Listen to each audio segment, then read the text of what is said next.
Hello दोस्तों, स्वागत है आपका डीएफए आईएएस प्लेटफॉर्म पर। तो जो आपकी यूनिट 4 की भारत के भूगोल की जो सीरीज चल रही थी यानी लेक्चर 3 चल रहा था, जिसमें मैंने आपको भारत के प्राकृतिक प्रदेशों के 5 प्राकृतिक प्रदेशों के बारे में डिटेल स्टडी करवा दी है। आपका जो नेक्स्ट और लास्ट टॉपिक कौन सा है भारत के प्राकृतिक प्रदेश में, दैट इज प्रायद्वीपीय पठार। तो इसको स्टार्ट करने से पहले हम क्या कर देते हैं, एक ब्रीफ आपकी रिवाइज कर लेते हैं प्रीवियस लेक्चर्स का। ठीक है, तो सबसे पहले जो हमने प्रायद्वीपीय आपके जो भारत के प्राकृतिक प्रदेश पढ़े थे, उनमें से जो आपका फर्स्ट आपका जो मैंने पढ़ाया था वो था आपका उत्तर और उत्तर पूर्वी आपके पर्वत। ठीक है, तो मैं सिर्फ पर्वत लिख रही हूँ यहाँ पे। तो सबसे पहले हमने क्या पढ़े थे, पर्वत जो यहाँ तक पूरे यानी उत्तर से लेकर उत्तर पूर्व तक पूरे फैले हुए हैं। नेक्स्ट आपको जो मैंने पढ़ाया था वो था आपका उत्तर भारत का मैदान। ठीक है, यहाँ पे मैं नॉर्थ मैदान लिख देती हूँ, नॉर्थ मैदान। नेक्स्ट आपको जो मैंने पढ़ाया था वो था आपका भारतीय मरुस्थल। ठीक है, डेजर्ट लिख देती हूँ। नेक्स्ट आपको जो मैंने पढ़ाया था वो थे आपके तटीय मैदान, कोस्टल प्लेन्स। तो ये जो आपके पूरे पश्चिमी घाट, पूर्वी घाट यानी पश्चिमी तट, पूर्वी तट आ गया था, जिसमें ये थे आपका 4th नंबर पे। 5th में मैंने आपको जो पढ़ाया था वो थे आपके द्वीप समूह, आपका बंगाल की खाड़ी का द्वीप समूह और अरब सागर के द्वीप समूह। तो ये पूरा हमने कंप्लीट करा दिया था। लास्ट जब देखिए, अब आपका कौन सा हिस्सा भारत का बच गया है, ये वाला हिस्सा।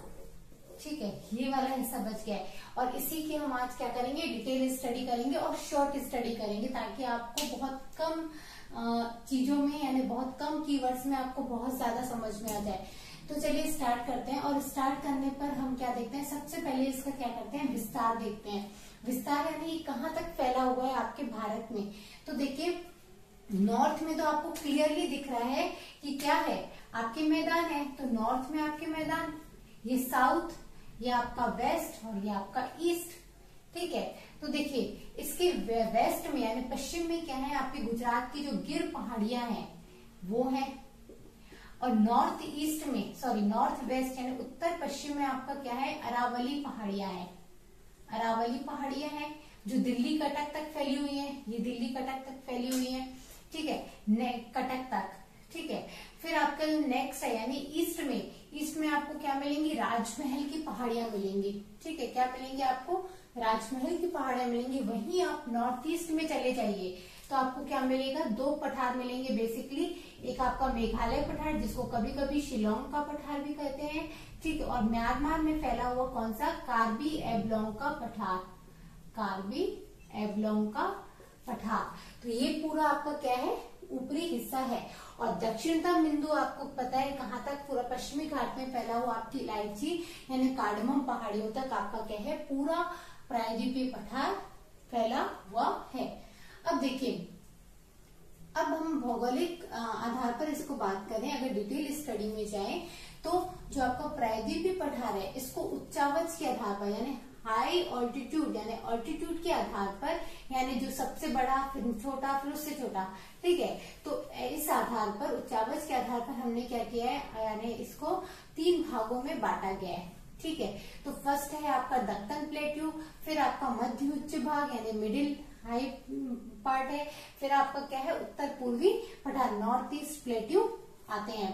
तो सबसे पहले हम क्या, और ये सारे आपको क्रम किस आधार पर है, तो उच्चावच के आधार पर है। तो इससे ये समझ में आता है कि जो आपका दक्कन का पठार है वो क्या है, सबसे ऊंचा है। क्यों ऊंचा है, क्योंकि यहाँ पर आपके पूरे दक्षिण भारत की सबसे बड़ी यानी ऊंची चोटियां यहीं पर स्थित है। तो चलिए इसको अंदर जाते हैं। इसका सबसे पहले हम विस्तार देख लेते हैं। तो विस्तार में हम देखेंगे कि यहाँ पर, ठीक है, आपके सतपुड़ा, मैकल, ठीक है, महादेव की पहाड़ियां हैं।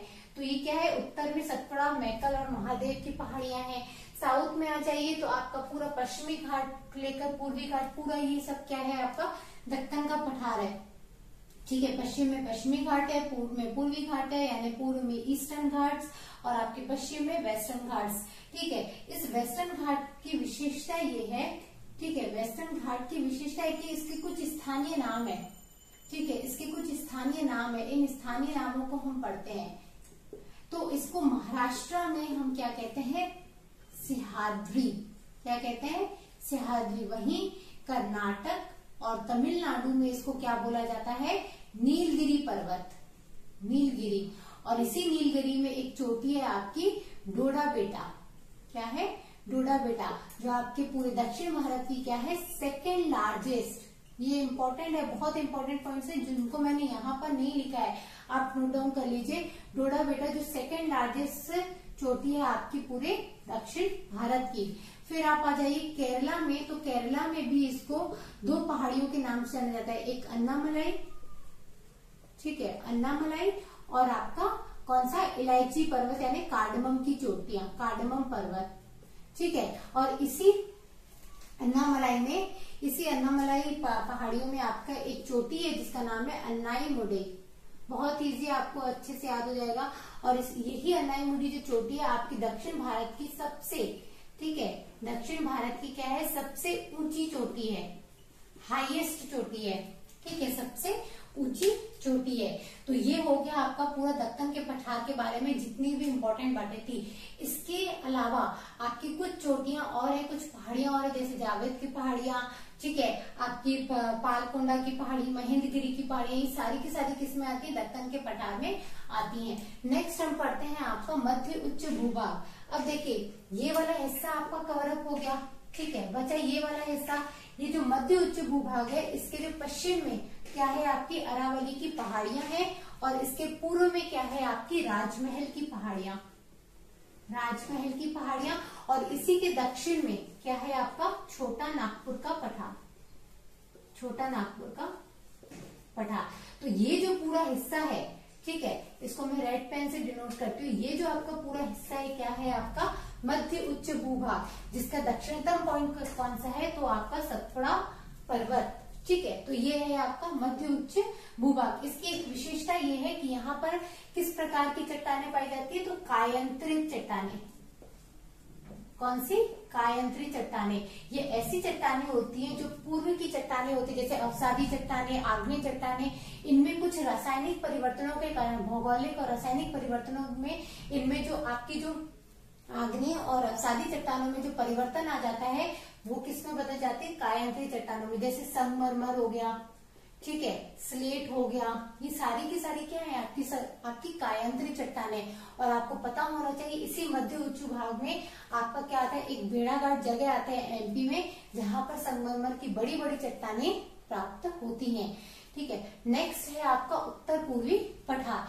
तो देखिए उत्तर पूर्वी पठार मैंने आपको बताया कि आपके उत्तर पूर्व में क्या है, शिलोंग का पठार है, कार्बी एंगलोंग का पठार है, और यही हिस्सा क्या है आपके उत्तर पूर्वी पठार में आता है।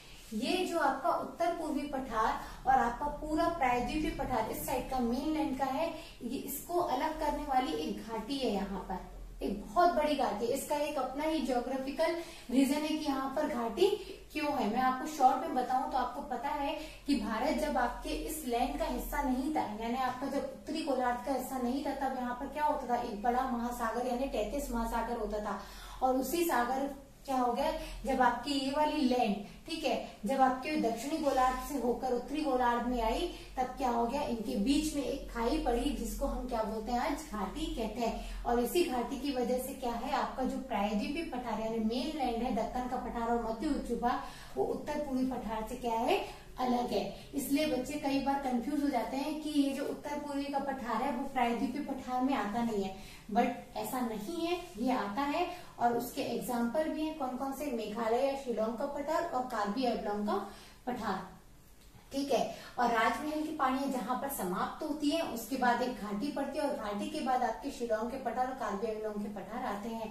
इसी मेघालय और शिलोंग के पठार पर आपको 3 इंपॉर्टेंट पर्वत मिलते हैं, कौन से, गारो, खासी और जयंतिया।